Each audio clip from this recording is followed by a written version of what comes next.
Ang pulis may baril na sa Caloocan, tapos may durog, lumapit siya, sinaksak siya, hindi niya binaril. Palapit ng palapit hanggang inabot siya. Ayun sa TV. Caloocan ba yun? Sinasabi ko, magpakamatay ka ang pulis, yun ang trabaho mo. At wala akong sinabi, remember this, abogado ako. I never said in public, shoot to kill, period.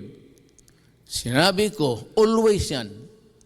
Baski yung sa human rights yun sa UN, if you think that your life is in danger, maging byuda ang asawa mo na maganda, mag-asawa uli, at ang mga anak mo mawala ng tatay, pag tinignan mo na delikado ang buhay mo, unahan mo na patayin mo.